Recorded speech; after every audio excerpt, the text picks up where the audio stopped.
Video देखने से पहले चैनल को सब्सक्राइब क्या करें। अगर आप सब्सक्राइब नहीं करेंगे तो कल वीडियो अपलोड नहीं होगी। फिर वो खुद ही तुम्हें मिलने का भी बता देगी।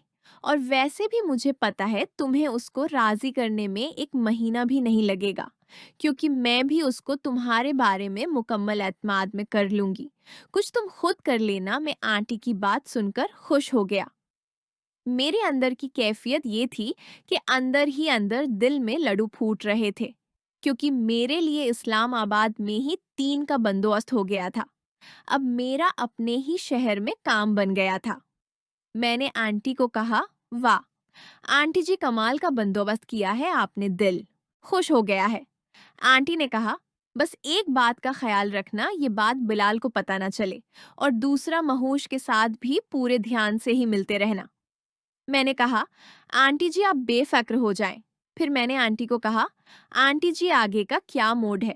आंटी ने कहा, तुम बताओ क्या करना है? मैंने कहा, आंटी जी पहले तो मुझे खुश करें। फिर मैंने आंटी के साथ मुलाकात की, एक मुझे दिया और एक खुद लेकर बेड पे ही बैठकर पीने लगी। मैं भी अपना गिलास लेकर दूध पीने लगा। मैंने कमरे में लगी घड़ी है, नजर मारी तो 210 का टाइम हो चुका था। और मुझे बिलाल की बात याद आई कि 3 से पहले पहले काम निपटाकर यहाँ से निकलना है।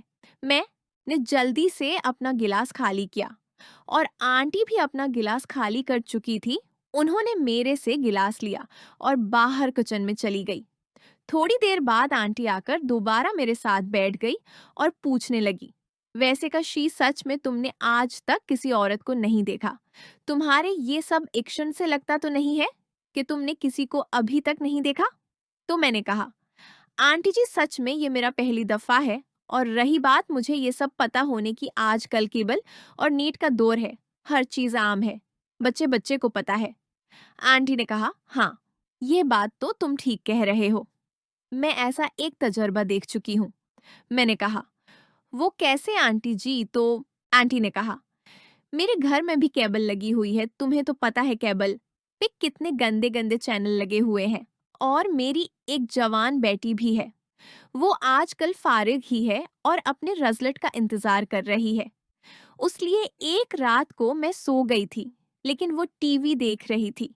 वो भी यहाँ ही मेरे साथ सूती है। रात को अचानक मेरी प्यास की वजह से आंख खुली तो देखा मेरी बड़ी बेटी टीवी देख रही थी। टीवी है, कोई इंग्लिश फिल्म लगी थी। उसमें कोई गौरी किसी गौरे मर्द की झूली में बैठी हुई थी। मर्द ने सिर्फ पहना हुआ था। गुस्सा भी आया और अपनी बेटी को डांट दिया कि टीवी बंद करो, इतनी रात तक लगाया हुआ है। बस वो भी डर कर टीवी बंद करके सो गई। मैंने कहा, आंटी जी ख्याल रखा करें, आपकी बेटी जवान है और सब कुछ देखती और समझती भी है। और इस उम्र में तो स्कूल से भी लड़कियों को अपनी सहेलियों से काफी कुछ पता चल जाता है। इसलिए थोड़ा प्यार से, मोहब्बत से अपनी बेटी को माँ नहीं दोस्त बनकर समझाओ और कोशिश करके उसकी हर ख्वाहिश पूरी कर दिया करो। मुझे उम्मीद है वो सब कुछ समझ जाएगी। आंटी ने कहा, हाँ कह तो तुम ठीक रहे हो, लेकिन वो जवान है, मैं उसकी ये वाली ख्वाहिश तो पूरी नहीं करवा सकती। ये तो शादी के बाद ही पूरी हो सकती है। बाकी में उसको खुश रख सकती हूँ, मैं दोस्त बनकर ही उसको समझा दिया करूंगी। लेकिन डर लगता है, जवानी का खून है, कहीं मोहल्ले में या और कहीं गलत हरकत ना कर बैठे और शादी से पहले ही बदनाम हो जाए। मैंने कहा, आंटी जी मैं आपकी बात समझ सकता हूँ, लेकिन अगर वो कोई गलत ना कर बैठे, लेकिन इससे बेहतर है कि आप उसकी माँ नहीं दोस्त बन जाओ। वो आपसे अपनी हर बात शेयर करेगी। उसको अच्छे और बुरे की तमीज भी बता दो। आंटी जी बेटी की सबसे बड़ी राजदान और खैर ख्वाह एक माँ ही हो सकती है। इसलिए मुझे जो ठीक लगा आपको बता दिया, बाकी आपकी मर्जी। आंटी ने कहा, कशी बेटा, कह तो तुम ठीक रहे हो, मैं उसके बारे में सोचूंगी, फिर खुद ही कोई हल निकाल लूंगी। मैंने कहा, आंटी जी टाइम थोड़ा है, हो गए हैं, मेरा दिल है जल्दी से एक लगा लेना चाहिए। आंटी ने टाइम देखा और बोली, तुम ठीक कह रहे हो।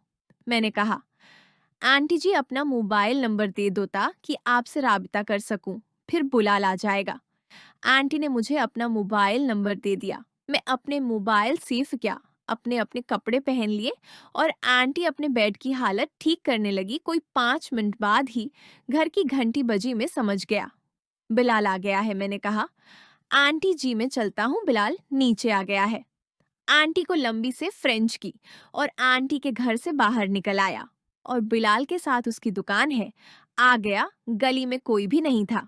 फिर दुकान है आकर मैंने बिलाल को पूरी स्टोरी सुना दी।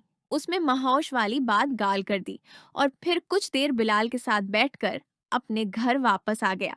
घर वापस आकर मैंने नहाया और फिर ट्राउजर शर्ट पहनकर टीवी वाले कमरे में आकर बैठ गया। थोड़ी देर बाद चचा भी आ गए और पूछने लगे, क्यों काशी बेटा आज कहाँ गायब थे? मैंने कहा, कहीं नहीं चचा जान, मैं जरा बिलाल को मिलने गया था। जब से आया था उसको मिला नहीं और आज सोचा उसको मिलाऊं, इसलिए वहां गया हुआ था।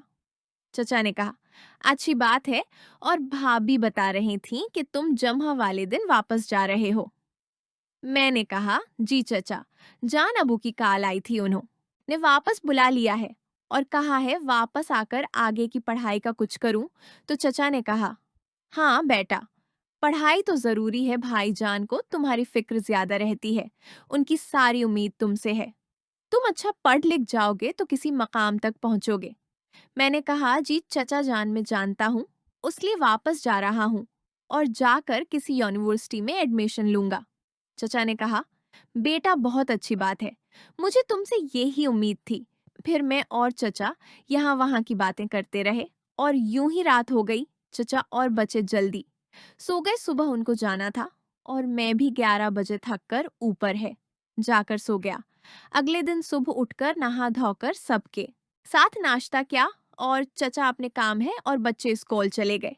मैं टीवी वाले कमरे में आकर बैठ गया और टीवी देखने लगा। तकरीबन 12 बजे के करीब में टीवी वाले कमरे से निकला तो देखा चची शायद आज अपना काम जल्दी खत्म करके अपने कमरे में चली गई।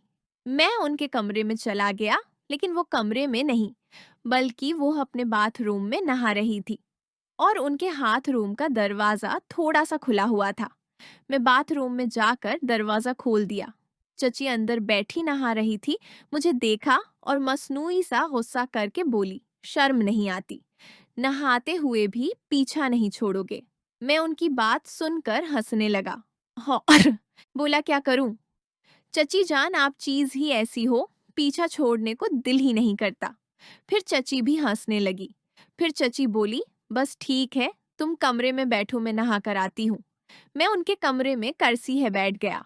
थोड़ी देर बाद ही चची नहाकर बाहर आ गई और ड्रेसिंग टेबल है बैठकर अपने बाल सिखाने लगी। जब वो अपने बाल सुखाकर फारिग हो गई तो मेरी तरफ मुना करके बोली, सुनाओ का शिकिया रपवट है, बिलाल वाला काम पका हो गया है? मैंने कहा, जी आंटी जी पका हो गया है। आंटी ने कहा, मैंने शौकत को मैसेज कर दिया है, वो भी कल 11 बजे तक आ जाएगा और आज बच्चे वापस आ जाएं तो मैं इशरत की तरफ जाऊंगी, उसको बुध वाले दिन का प्रोग्राम बनाकर आ जाऊंगी। मैंने कहा, बस चची जान ठीक है, मुझे मंजूर है। चची ने कहा, काशी वैसे बिलाल मुझे कब कॉल करेगा? तुम्हारे होते हुए ही करेगा या तुम्हारे जाने के बाद करेगा? मैंने कहा, चची जान वो मेरे बाद ही करेगा। मैं जमा को जा रहा हूँ, वो आपको हफ्ते वाले दिन कॉल करेगा। मैं उसको समझा दूंगा और आप 2 या 3 दिन उसको थोड़ा नखरा देखा देना, फिर अगली मंगल या बुध को बुला लेना और मजा ले लेना। उसके बाद तो आपकी जब मर्जी होगी बुला लिया करना। आंटी ने कहा, काशी तुमने मेरे पका बंदोबस्त कर दिया है, मैं बहुत खुश हूँ। मैंने कहा, चची जान एक बात तो बताओ, क्या आप नूरीन और इशरत और साइमा आंटी को भी बिलाल से चुदवाओगी? तो चची बोली, नहीं काशी, नौरैन और साइमा को मैं कभी भी बिलाल से नहीं मिलवाऊंगी, लेकिन इशरत का शायद मैं कुछ करवा दूं, लेकिन वो भी अभी मैंने पक्का सोचा नहीं है, मैं सोचकर फैसला करूंगी। मैंने कहा, चची जान आप नूरीन और साइमा आंटी का क्यों नहीं करोगी? कोई खास बात है? तो चच्ची ने कहा, खास बात कोई नहीं है, नूरीन मेरी सहेली है और वे अभी जवान है,